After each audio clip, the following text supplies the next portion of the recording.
আচ্ছা দেখো, 60 কেজি ভরের একজন দৌড়বিদ হচ্ছে তোমার 12.5 সেকেন্ডে 100 মিটার দূরত্ব অতিক্রম করলে তার গতিশক্তি কত জুল হবে সেটা আমাদেরকে বের করতে বলছে। আচ্ছা, তো ভালো কথা।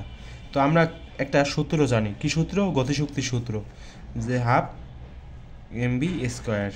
তো এখানে হাফ লিখলাম, এম দেওয়া আছে 60 কেজি, কিন্তু খুবই দুঃখজনক ব্যাপার হলো এখানে ভি এর কোনো মান দেওয়া নাই।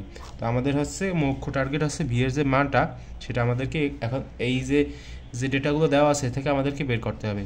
তো দেখো, এর আগের বেলায় আমরা এই সূত্র ব্যবহার করছিলাম না, ইউ মাইনাস এটি, এরকম একটা সূত্র কিন্তু আমরা ব্যবহার করছিলাম, কিন্তু এখানে কিন্তু এই সূত্র আমরা ব্যবহার করতে পারবো না। এখানে আমাদেরকে এই সূত্র ব্যবহার করতে হবে, এর সমান সমান ভিটি। ঠিক আছে, এখন এই যে সূত্রটা না, এর সমান সমান ভিটি, এখান থেকে আমরা কিন্তু ভি এর মান বের করতে পারি। কত হবে? S by T. ঠিক আছে, এস বাই টি কীভাবে ভাই?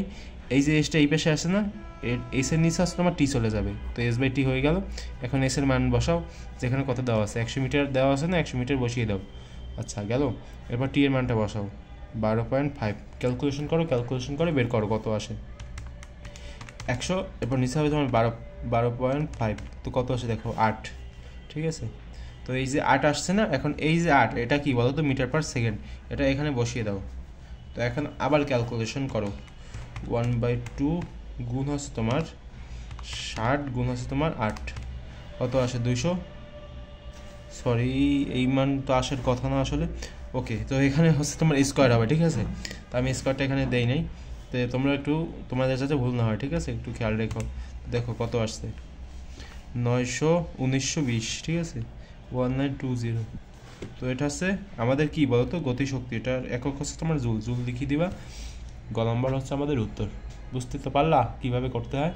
তো এইভাবে তোমরা এগুলো বের করবা, গতিশক্তির ম্যাথ। আর আমি তোমাদেরকে এত গতিশক্তির ম্যাথ কেন করাচ্ছি বলো তো? যাতে তোমাদের বুঝতে সুবিধা হয়। আর এই ম্যাথগুলো খুবই কমন, যেগুলো দেখবা যে বেশি বেশি আসতেছে সেগুলো একটা বা দুইটা করে যাবা, তাহলে দেখবা যে কমন পাওয়ার একটু সম্ভাবনা থাকবে। ঠিক আছে, 50-50%।